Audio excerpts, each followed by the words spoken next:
The surprisingly black history of veganism. If your only mental picture of veganism is white ladies in Lululemon knocking back shots of wheatgrass, then you're way off. In fact, you may be surprised to find out that this new veganism trend is actually not that new.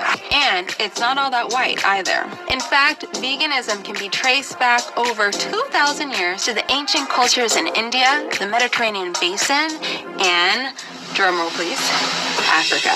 Now, when it comes to a lot of traditional Black American cuisine, you wouldn't be wrong to say that it features, well, a lot of meat. But this hasn't always been the case. There's always been like this river of African Americans who've been pioneers in the vegan movement. Originally, there were plants and people were eating plants. I mean, that's the natural thing for us to eat. That's what we gravitated towards. That's what looked good to us. That's what our bodies were made to eat. So this is just nothing new. But this vegan tradition changed when European adventurers, aka colonizers, introduced more commercial farming methods, which produced a lot more animals, but also fewer indigenous crops. So, the veganism of today is actually more of a nod to the traditions of Africa rather than a recent phenomenon. Now, while the vegans of yesteryear were largely driven out of necessity, these days, folks from all backgrounds are going vegan for a whole host of practical, personal, and philosophical reasons.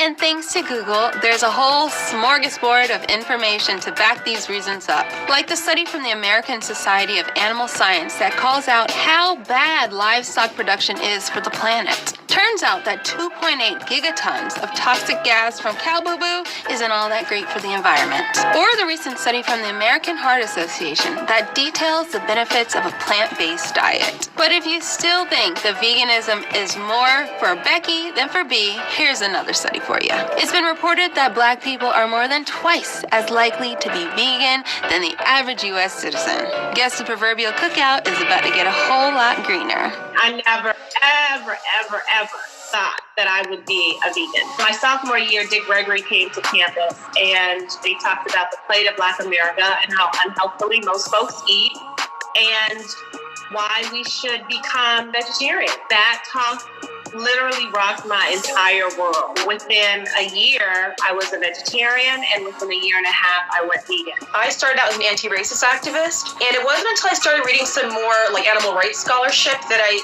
thought, like, well, how do actual animals factor into this racial conversation? And so a lot of Black veganism is not just about Black people eating like kale or whatever. It's talking about the world, talking about oppression in a totally different way, and re-envisioning a more liberatory world, taking into account animal experiences as well. There are no shortage of prominent Black vegans either. As with game changers like Colin Kaepernick, Taraji P. Henson, Erykah Badu, Jay-Z, and A$AP Rocky. Dang, that's a whole lot of rappers. Well, that's no coincidence. Hip-hop and veganism lately are going together like Kanye and a muted color palette. In fact, plants are so hot right now, there's even a rapper who goes by the name of Casey Veggies. And he's not vegan, but he likes big beats and he can't lie.